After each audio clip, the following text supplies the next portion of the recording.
Begin with prayer. Yeah, prayer. This is on page 196 of the book, The Universal Prayers. The second one on that page, the middle one. From Mukundamala Stotram, composed by the Tamilian saint poet Kulashekara Alvar, Vaishnava saint of Tamil Nadu. Om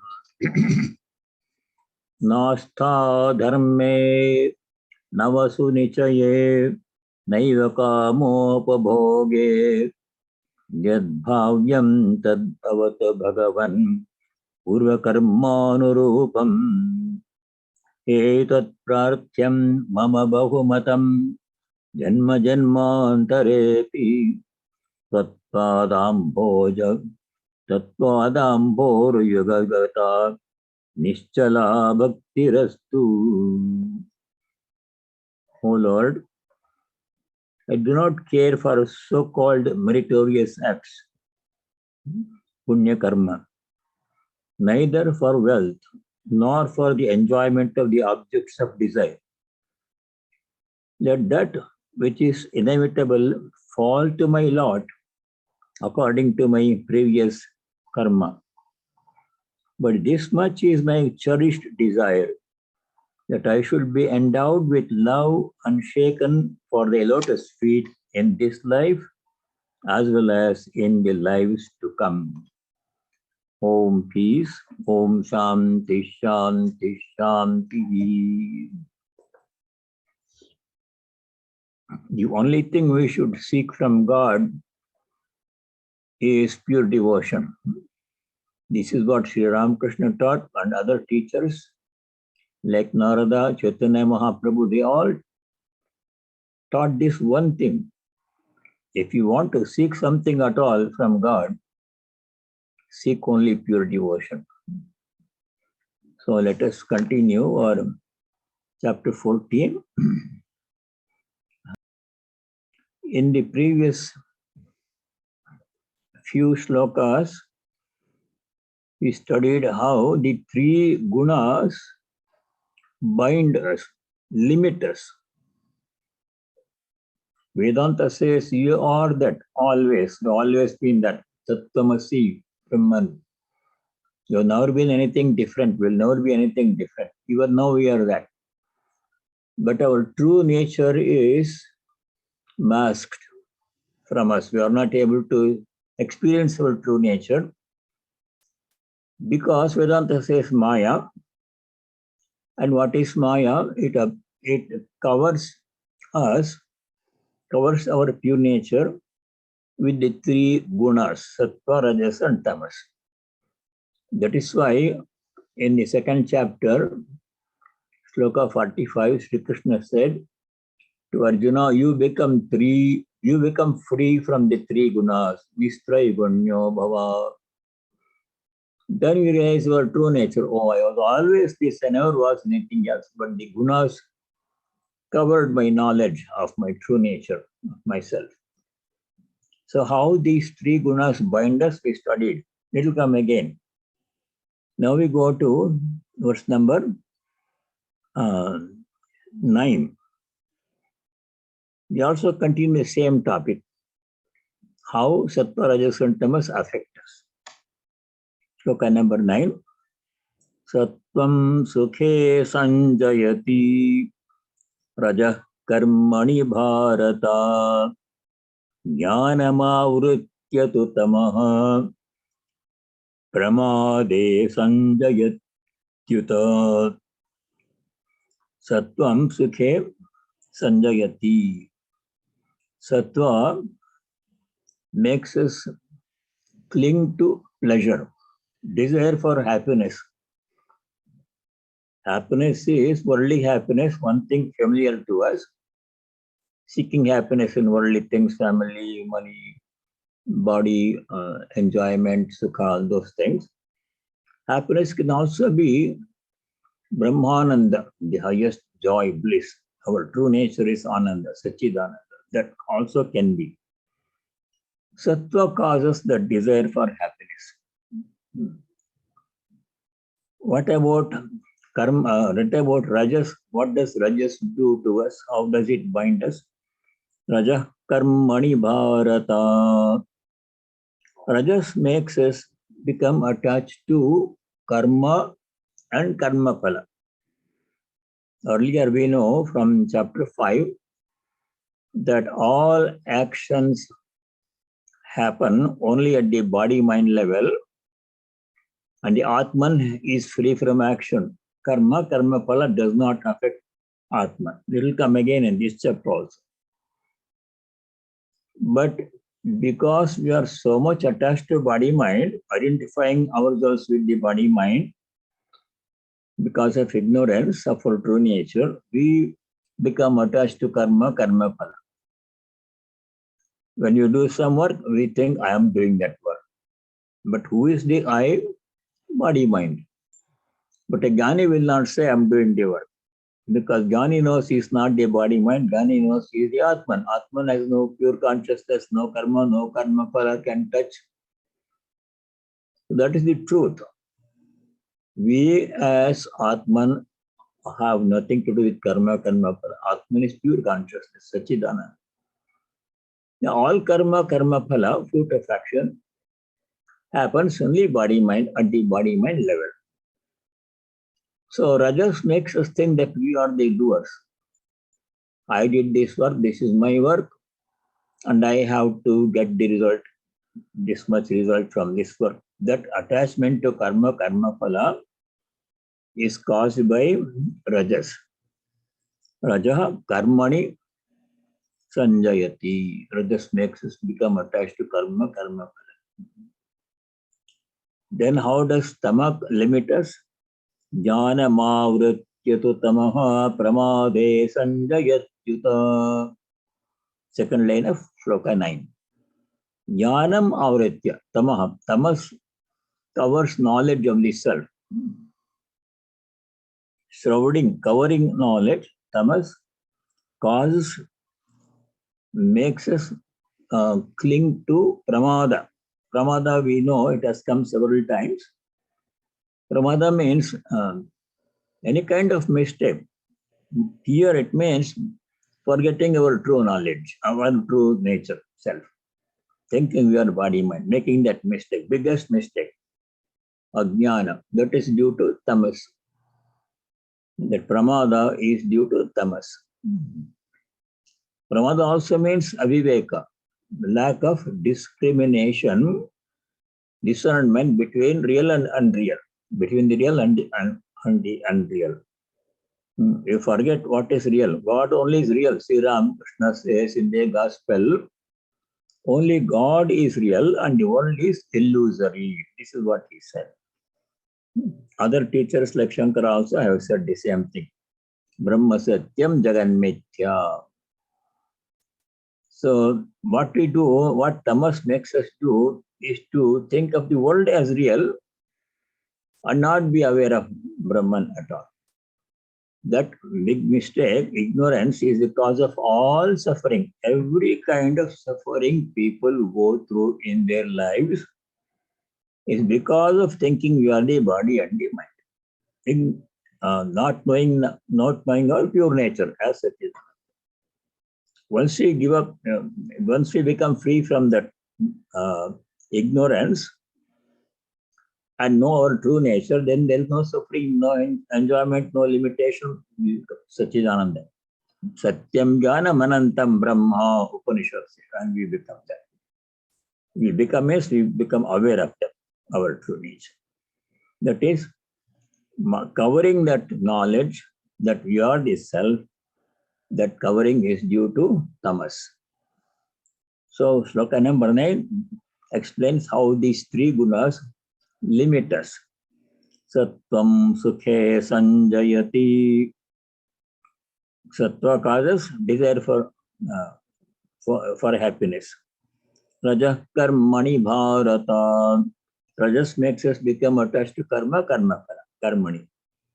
Jnana mavrityutamaha. Tamas covers jnanam, knowledge.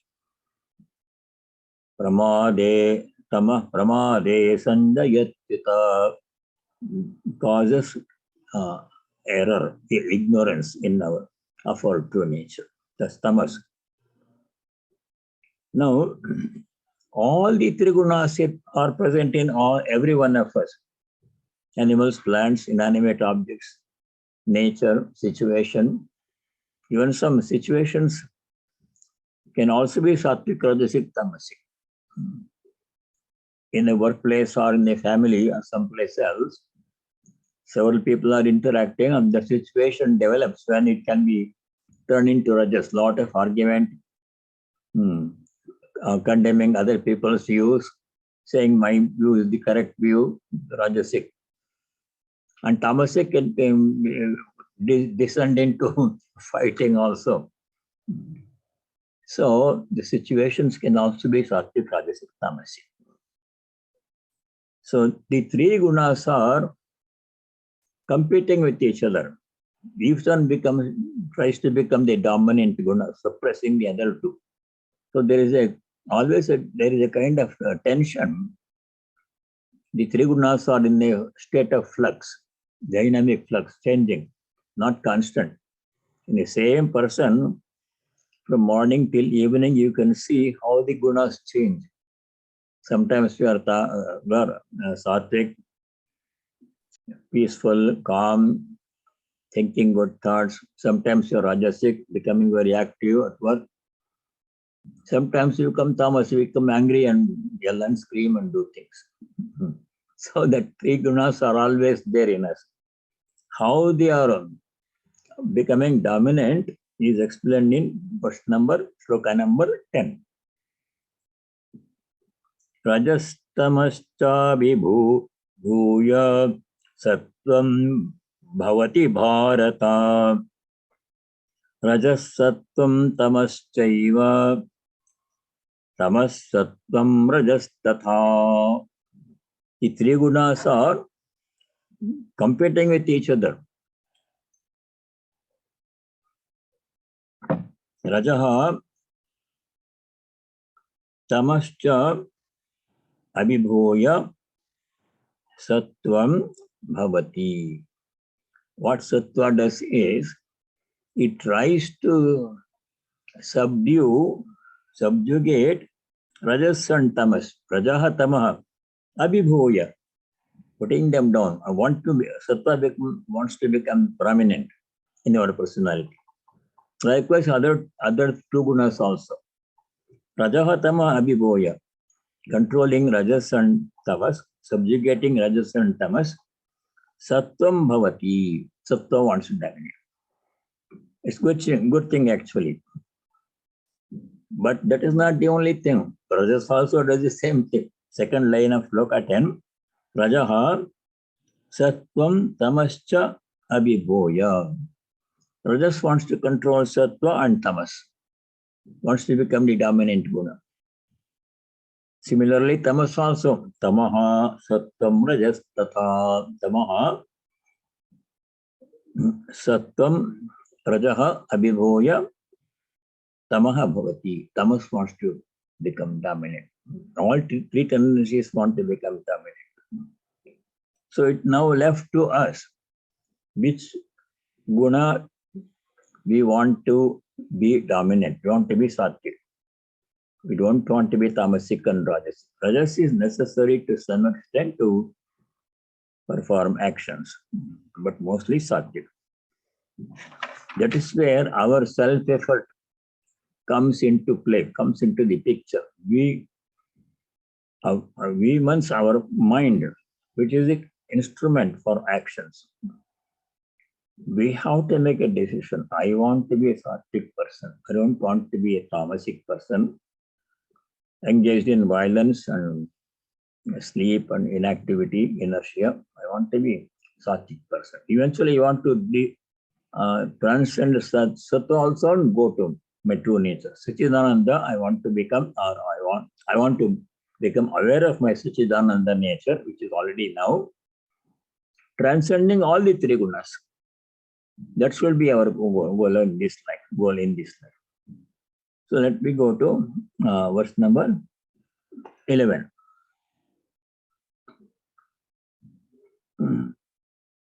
When sattva becomes dominant, what happens in our personality? How does it show up, sattva dominance? When the rajas becomes dominant, what happens to us? How do we behave? When tamas becomes dominant, what happens to us? All the three are going to be explained in next three verses, 11, 12, and 13. So sloka number 11. Sarvadvareshu dehesmin prakasha upajayate jnanam yada tada vidyat vivriddham sattvamithyuta. When sattva becomes dominant, shines. And there are times in the day when we become sattvic predominantly. When sattva becomes dominant, what happens? How does it show up in the person's personality? Sarvadvareshu asmin dehe, in this body. Dwara means door. And dwara here means the sense organs. 5 sense organs of knowledge, Jnanendriyas.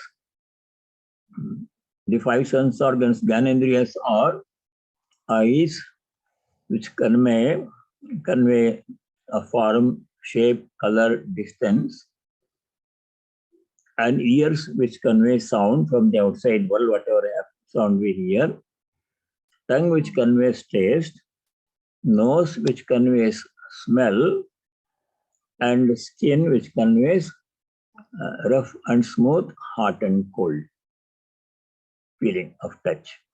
These 5 indriyas, asmin dehe, sarvadvareshu, in all these 5 indriyas, prakasha upajayate.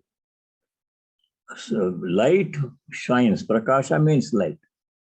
Brightness will be there.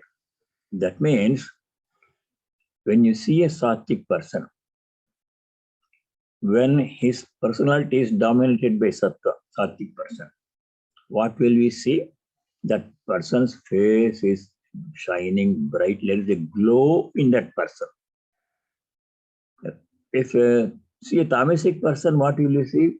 Gloom, anger, sleep, tamasic appearance.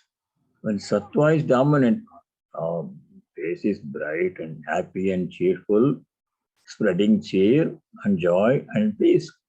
You can see in your own personality and other people too. Sattva is dominant. That is the effect of sattva, how it shows up in the body. Sarvadvareshu dehesmin prakasha upajayate jnanam yada tada vidyat vivriddham sattvamithyuta. One may know that sattva is dominant when the light of knowledge shines at all the openings, sense organs in the body. Yada sattvam vivriddham, when sattva increases, sattva is dominant. Tada, then sarvadvareshu, in all the sense organs, asmin dehe, in this body, prakasha upajayate, lightness, brightness will come, a glow will come, happy, cheerful, enthusiastic, energetic. Such person, when such appearance, when we see sattva in a person is dominant. When rajas becomes dominant, how does it show up in the body? Is explained in the next verse, sloka number 12.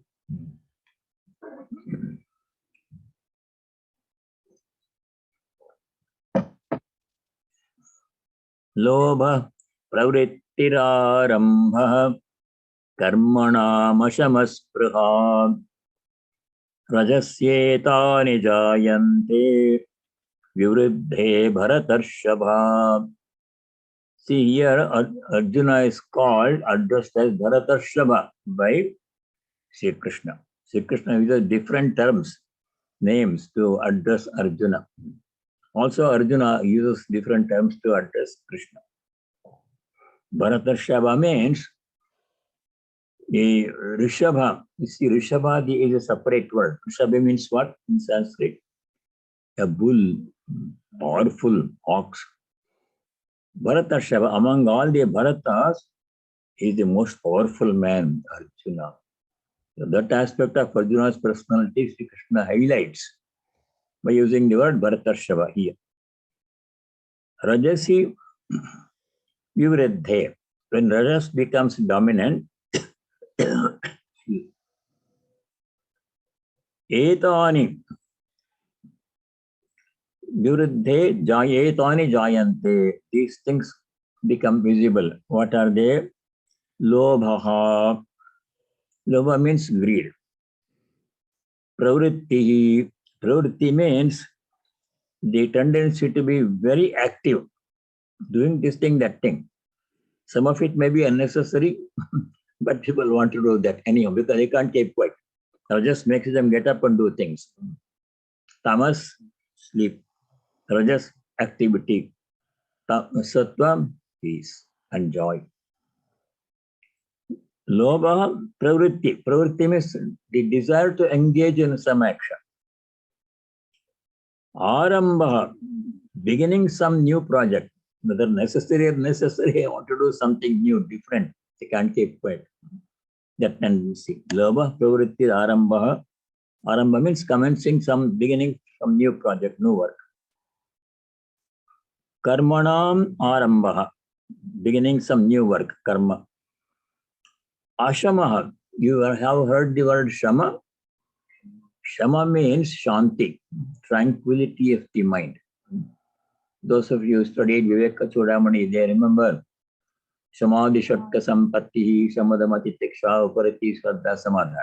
Shama means tranquility of the mind. Lava karmanam arambha shamaha ashamaha.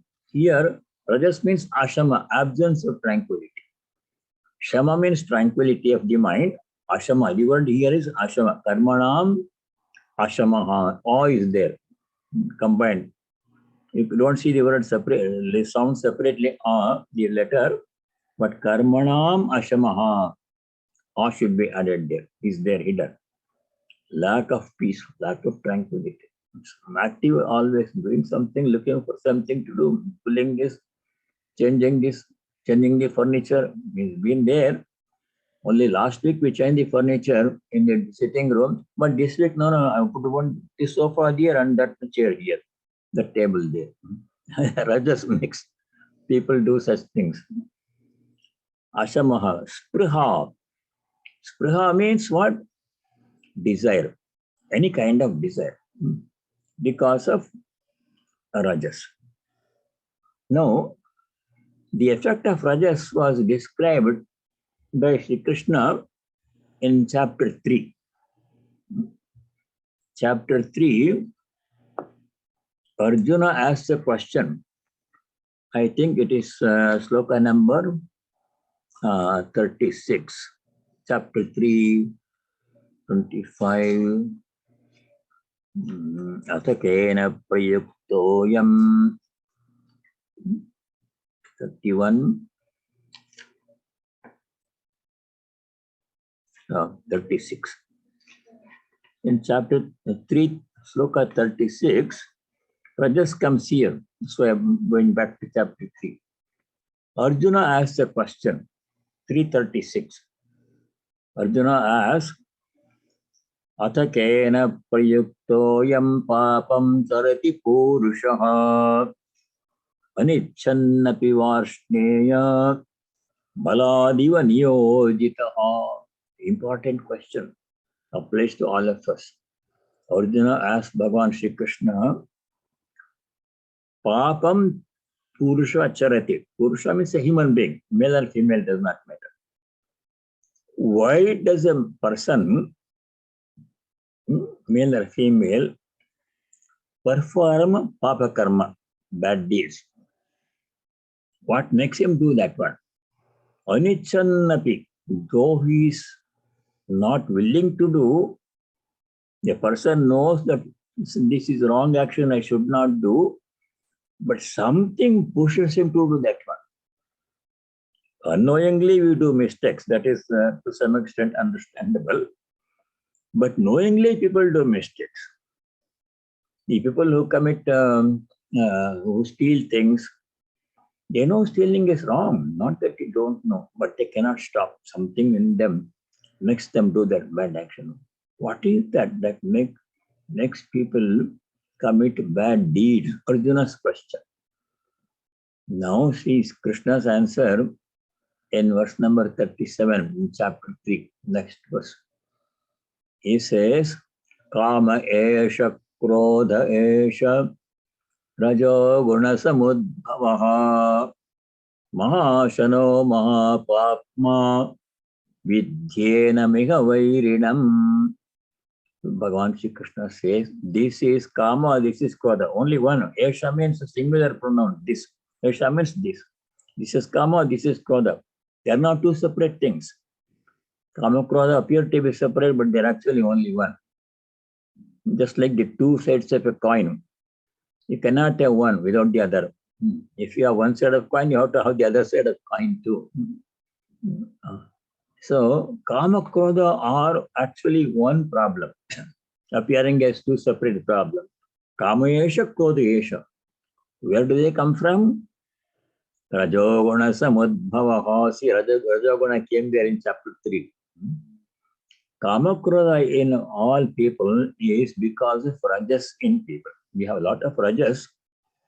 Sometimes it comes into dominance, something provokes it to become angry. Like that.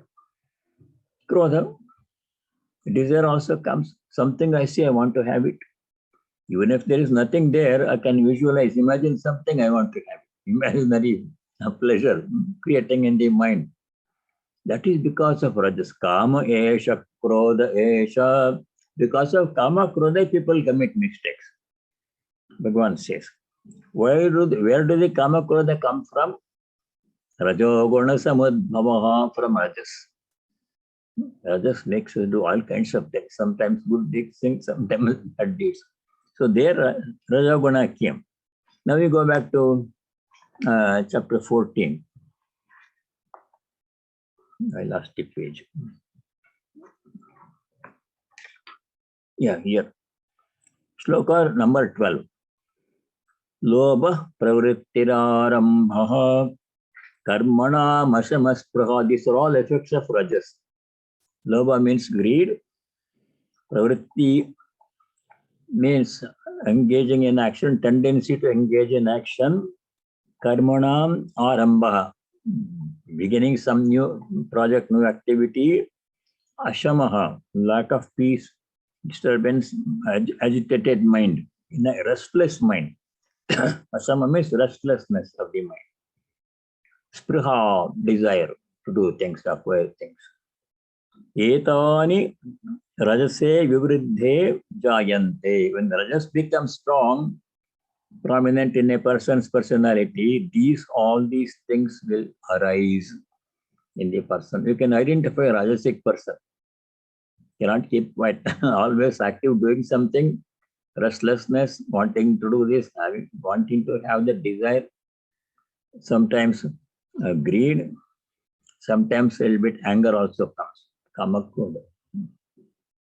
So lobha means greed. Greed is the opposite of contentment. Earlier in the chapters we have seen Sri Krishna talk about contentment, tripti. Contentment means being satisfied with things, with whatever one has possession. Actually, really possession, contentment. This is enough. But some people don't have it. No matter how much they have, they will still want to have more. A person who has a very modest means, some amount of money, a job, and a place to stay, that person can be contented and be happy with what he or she has. A person has 100 times more than this person. Annual income is almost $1 million. and the bonus and stock options in the company, all of these things are property in different places. And still not happy because contentment is not there. Santosha is not there. So contentment does not depend upon how much a person has. A person who has very little things can be content and be happy. Contentment does not depend upon how much more a person has. A person can have a lot of things and money and be unhappy still. It's a state of mind. So Sri Krishna has several times asked us to practice contentment. Then you can be happy. Patanjali also talks about santosha. Shaucha santosha tapas swadhyaya ishvara pranidhanani niyama. Santosha is one. Santosha means contentment. Contentment is the one that really brings happiness, not the property, how much we have. If you are content with what we are, very happy.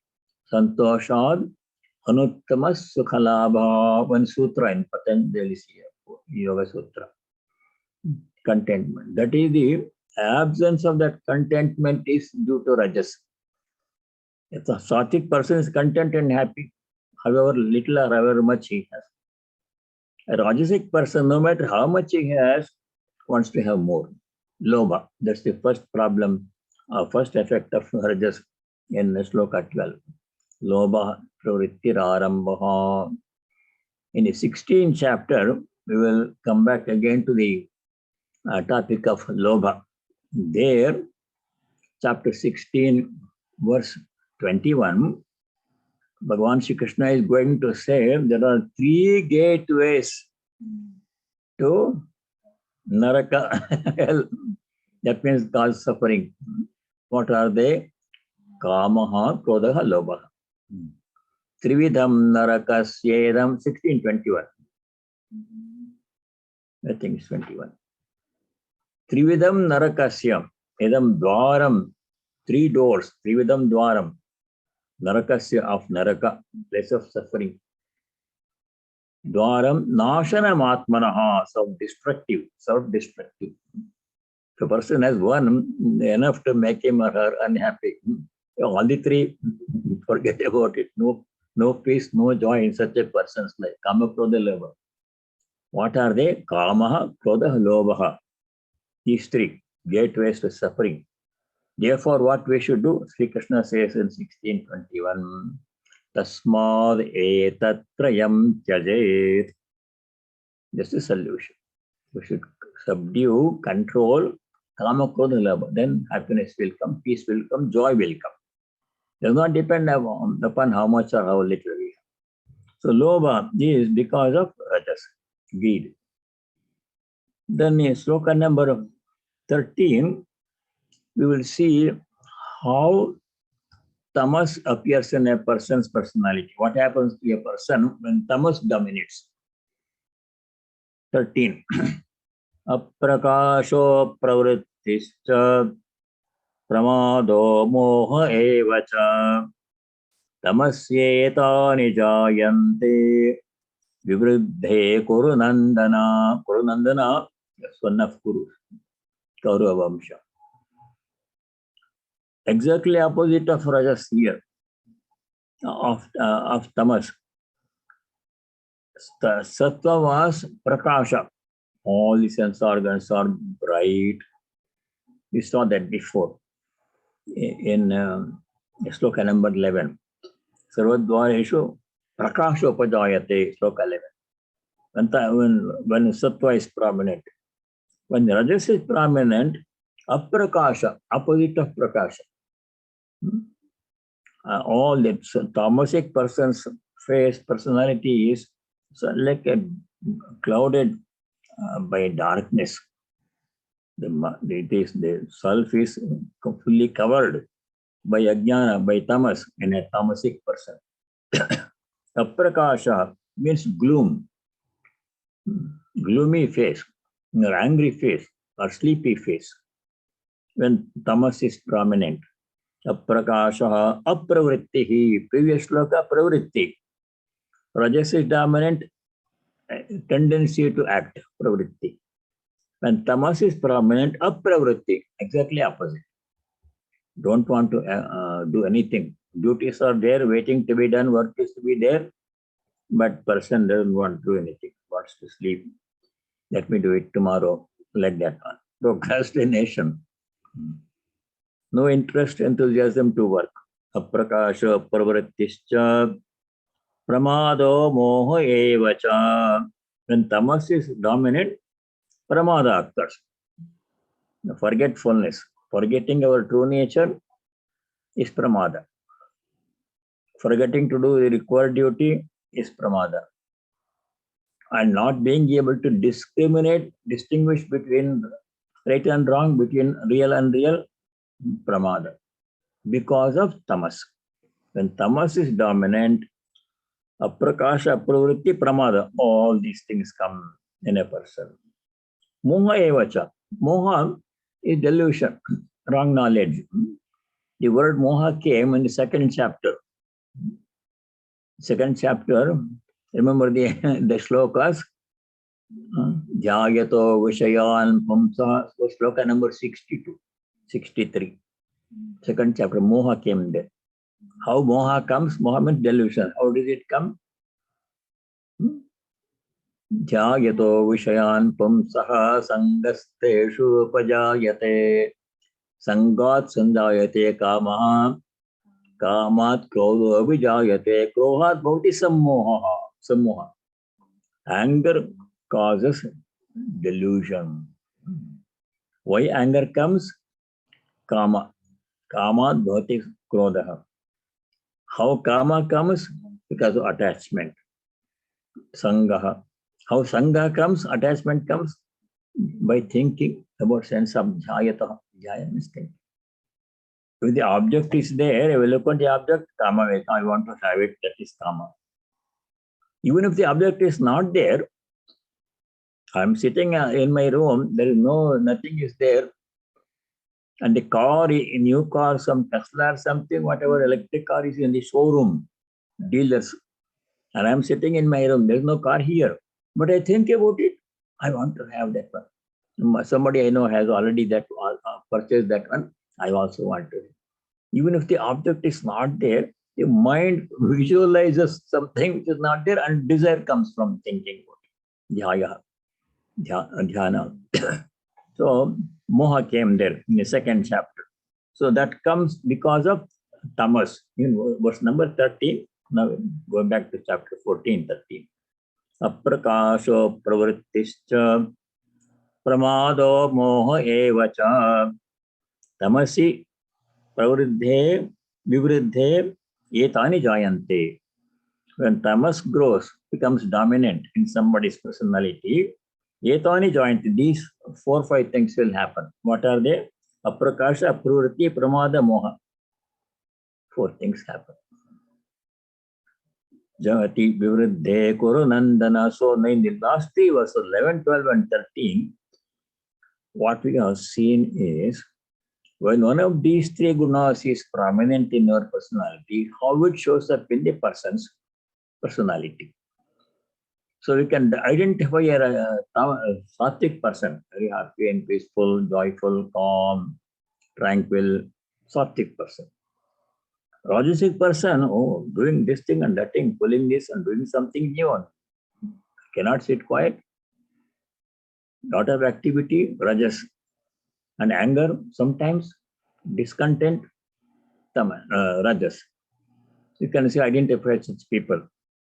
And when tamasic person comes, you can also identify aprakasha, pravritti, pramada, moha. Tendency to be inactive, apravritti, doesn't want to do anything. Tamasic for inertia. And then moha, delusion, pramada, error, and also sometimes violence. Tamasic people are violent people. So the slightest provocation, they become angry and say violent words, violent deeds they do. Tamasic people should stay away from them. So these are the signs of the 3 gunas. Knowing these signs, what we have to do, what is the message here for us, is we should become sattvic people. If there are tamasic tendencies in us are described here, we want to overcome them, stop them. If there is too much rajas in us, we know the signs of rajas, we have to stop them. If rajas is there, we have to keep the sattvic realm of mind, we have to keep all the time. Now that means, we go to sloka number 14 now. 14, 15, these two slokas, they tell us another aspect of the three gunas. Sooner or later, the body will have to go. That is inevitable. Though we don't want to give up the body, it will go. When that moment comes, when we have to leave the body, where do we go after that? Depends upon our frame of mind at the last moment. If it is sattvic, we go to some place. We go to God. Rajasic, we come back to world of activity. If it's tamasic, we go down. So we should try to constantly keep a sattvic frame of mind, so that when the last moment comes, as it will has to come sometime, then we should leave the body in a sattvic frame of mind. Then we'll go to God. That we studied where? Chapter 8. Chapter 8, sloka 4, 5 and 13. There Bhagavan Sri Krishna says, whatever thought is uppermost in a person's mind at the last moment of that person's life, that thought indicates the destination where that person is going to go after death. Yam yamma pismaran bhavam tyajatyante kalevaram tam tamevaite kaunteya sada tat bhava bhavitaha. So we should keep a sattvic frame of mind all the time, so that we can remain sattvic at the last moment. Suddenly it will not come. We have to practice being sattvic. So that message is in 14, 15. So let us see. Now sloka number 14. Yada sattve pravruddhe tu pralayam yati dehabhrit tadottama vidam lokan amalan pratipadyate. Yada sattve pravruddhe. When sattva is dominant, dehabhrit pralayam yati. When the embodied jiva leaves the body, body has to be left behind sooner or later. It's not our true self. It's like the garment we are wearing. When this garment becomes old, you have to put it aside and get a new garment. This is what happens when death comes. So when that moment comes, sattve pravruddhe. If you are in a sattvic mood, then what happens? Tadottama vidam lopan amalan pratipadyate. Such a person who leaves the body in a sattvic frame of mind, thinking about God. When we leave the body, then what happens? We go to higher worlds. Lokan, the worlds above us. Amalan, they are pure places. Mala means impurity. Amala means pure places where pure people live. Uttama vidam. Tada uttama vidam lokan. Uttama means the best, highest. Uttamavit means one who knows the highest truth. That means God. Where those people who are all have led a completely sattvic life on this earth, they have tried to know God. When they die, they go to higher world. There this person goes. Which person? One who leaves the body in a sattvic frame of mind. So what we should do now, from now onwards, we should always see what does this mean to us, what I have to do with this sloka. We should practice being sattvic all the time, so that we will be sattvic when the time comes to leave the body. Then we go to higher worlds, very high Uttama Yoni, they say. We born there. That came in the 6th chapter.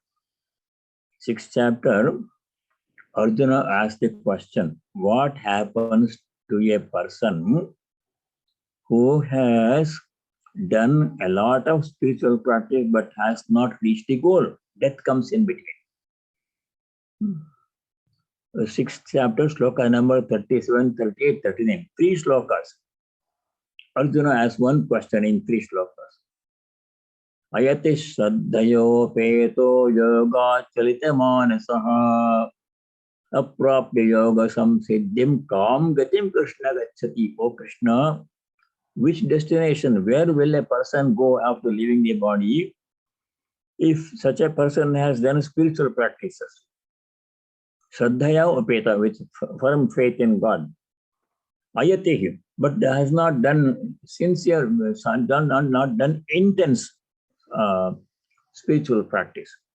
Quite a bit of practice he has done, devotional practices, puja, worship, japa, meditation he has done, but not enough to reach the goal of liberation in this life. In the meantime, death comes. Where does such a person go? This question was asked by Arjuna in 3 shlokas, 37, 38, 39, chapter 6. 40th and 41st and 42, those 3 shlokas, chapter 6, Sri Krishna explains where such people go. That is similar to sloka number 14 in chapter 14. 14, similar to chapter 6, sloka number 40, 41, 42. There Bhagavan Sri Krishna says, 640, Nahi kalyana krit kaschit durgatim tata gacchati parthanaive hanamutra vinashastasya vidyate. Sloka 14, chapter 6.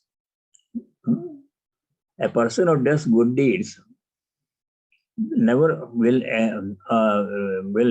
have any problem. Perish, does not perish. Then where does he go? Such a person, for such a person, what happens?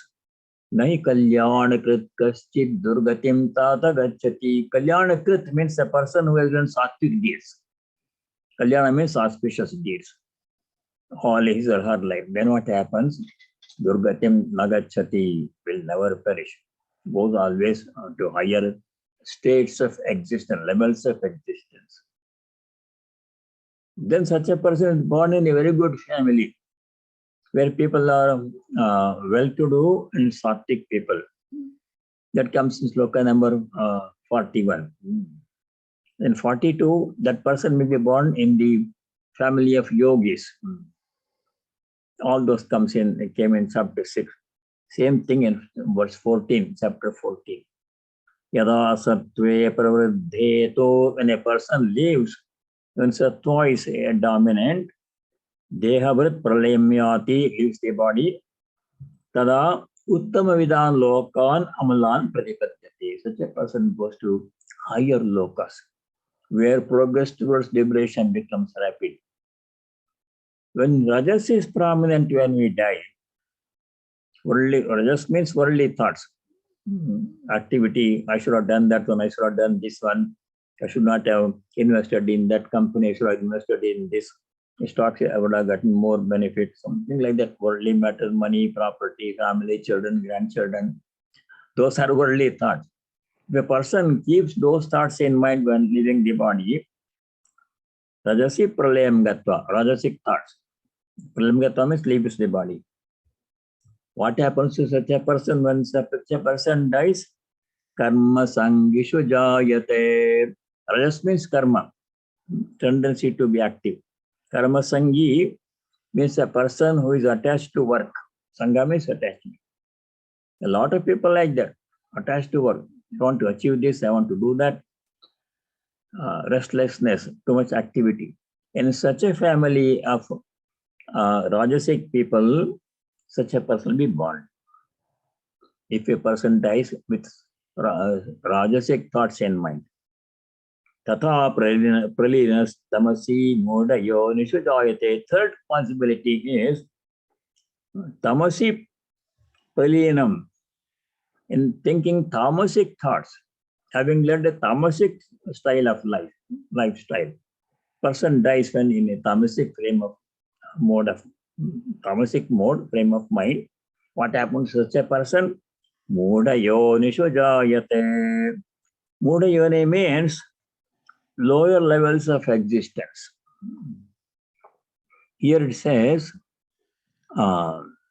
likewise, in the commentary, Shankara says, likewise, dying in a state of dominant tamas, and tamas is dominant, person dies. That means most of the time he has taught tamasic deeds, done tamasic deeds.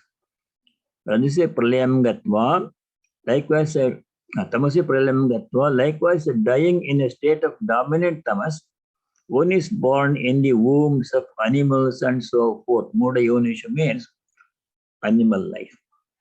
The question here comes, if we have been human beings in this life, can we go down and be born as animals? Won't we be born as human beings? It is possible, according to this thinking, it's possible to go down and become an animal. Because if you have led our human life like an animal, have not done anything human-like. What is the hallmark of human life? Desire to go higher. Desire to know one's own true nature. Desire to know God. That's the main thing in human life that differentiates from animals. Animals don't have that. They just live by instinct. The special feature of human life is the desire to know God, desire to know one's true nature and be happy and peaceful, achieve liberation. That's the only thing that differentiates us from animals. Otherwise, other things are common. Other things, ahara, nidra, bhaya, maitana. These four things are common to people and animals. Ahara means eating food. We become hungry, eat, and animals become hungry and eat. One thing is, you make a very big fuss about food. So many whole TV channels are there discussing food. Food channels are there. So much fuss about eating. Animals just don't have any, they just eat whatever natural food and be done with it. Ahara, common to animals and people. Nidra, common. Animals sleep wherever they may sleep in a nest they have built or in a cave on top of a tree, wherever they sleep. People make a big fuss about sleep, bedroom, furnishings and that, like that. Then ahara nidra, bhaya, fear is common to animals and people. Only one thing is different. Fear is common. Fear of danger from other beings. Animals are always watching. So if a deer comes, you see, it's so afraid. The moment some sound comes, it runs away. Birds are like that one. They're sitting there drinking water in the bird bath or eating something. Moment some sound comes, they fly away. Fear constantly. Predators will come. People also have a lot of fear. We have so many measures to fight fear. We have security systems in our homes. We take all kinds of insurance, fear of becoming sick, etc. Property insurance, health insurance, car insurance. All fear. Ahara nidra bhaya. Fourth thing that is common to animals and people is maitunam, desire for procreation. Animals have a strong tendency, desire to have children, babies. So people have very strong desire to become a parent, father or mother, wanting to have a child. Very strong desire is there. In the Brihadaranyaka Upanishad, the Rishi, I think it is Yajnavalkya, who says 3 kinds of desire are there in people. What are they? Putreshana, lokeshana, and vitteshana. Vitta means money, desire for money. People have. Animals don't have the desire for money. They don't have any currency. They don't have to buy anything in the shop. People have to have money. Vitteshana. Putreshana. People want to have children. Animals also have that one. Lokeshana. Desire for worldly enjoyments. In this world and in heaven also, heavenly enjoyment. People have. That animals have. One thing that people have and animals don't have is this, the desire to know God. desire to know our true nature, desire to enjoy permanent peace, freedom from all kinds of suffering forever. That is liberation or moksha is only for human beings. That is why Mura Yonisha Jayate, coming back to verse 15 in chapter 14. A person who leads a tamasic life like an animal does not have any human faculties, even if he does not have used human faculty, thinking about sattvic thoughts and going to heaven or God, those things don't enter in some people's minds. They're happy with the world, worldly happiness. We have like animals, they get happiness through immoral means also, illegal means also. So they will be not be given a human birth next time. Why to waste a human body on this personal beings like an animal? So he has to work out a lot of karma. In animal life, only karma is being worked out. That is our view. It is possible for human being to go back and be born as an animal in the next life, and afterwards he'll come back to human life. When that block of karma is worked out, back to human life, start from square one again. Even among human beings, there is so much variation. There are people at the highest level for whom this is their last birth. As Sri Ramakrishna says, those who have gone to him, come to Sri Ramakrishna, this is their last birth. From here, they will go to liberation. At the highest level, people are there. And people are there in between. And people are there at the lowest level. Lowest level people are not because they are bad people or anything, but they are born in such a circumstances where they have no opportunity, not much opportunity for progress. A person born in a slum, in a big city like Mumbai or any place, slums are there, they have no opportunity to progress. There is no school there. They don't have any money to go to school. They have to work as children. Whole life goes like that, struggling for basic needs. How can you think about God and do spiritual practice? Basic needs are a big problem. How to find today's food? Big problem. So they cannot do much spiritual progress in that life. But if they keep striving, next life higher, then they come to last life and then liberation. So human life progress is possible. But for animals, it is not possible. So those who leave body in a tamasic mode, verse number 15. Tamasi pralinaha, pralina means leaves the body. What happens to such a person? Mudayo nishojayate, born in lower species to work out karma.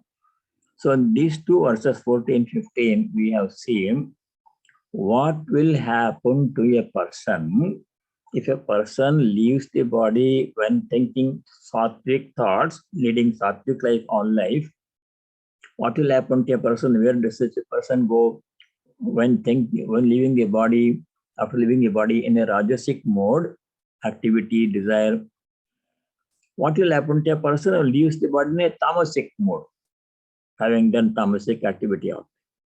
Different destinations. That destination is indicated by the last moment what we have, what our frame of mind is, what we are thinking, that indicates where we go after that. Think about God at the last moment, take the name of God, go to God. Think about world, come back to world. Brothers, think about very lowest things, tamasic, come back to lower level of existence. Even among human beings, there are very low level of existence. So that is why we have to be careful. What is the message here in us 1450? Message is all our life we have to lead a sattvic way of life. Otherwise, at the last moment, we will not be sattvic. We have to practice sattvic thoughts, perform sattvic deeds, speak sattvic words all our life. That is what Sri Krishna said in the 8th chapter. Tasmat sarveshu kaleshu mam anusmara yudhyacha. At all times, therefore, think about me.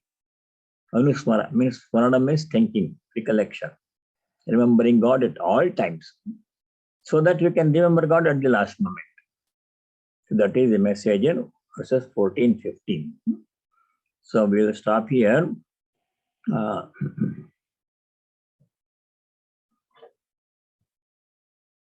And continue with verse 16 next week. Let me say the closing prayer, then we can have some time for questions. Om Sarve Bhavantu Sukhinah, Sarve Santu Niramaya, Sarve Bhadrani Pashyantu, Ma Kaschid Dukkha Bhag Bhavet. Om Shanti Shanti Shanti. Om, may all be happy. May all be free from diseases and other problems. May all realize and practice what is noble and auspicious. May no one be subject to misery. Om peace. May there be peace and joy in our hearts. May there be peace and harmony amongst all beings. And may there be peace everywhere in nature. Hari Om Tat Sat. Sarvam Sri Ramakrishna Arpanamastu.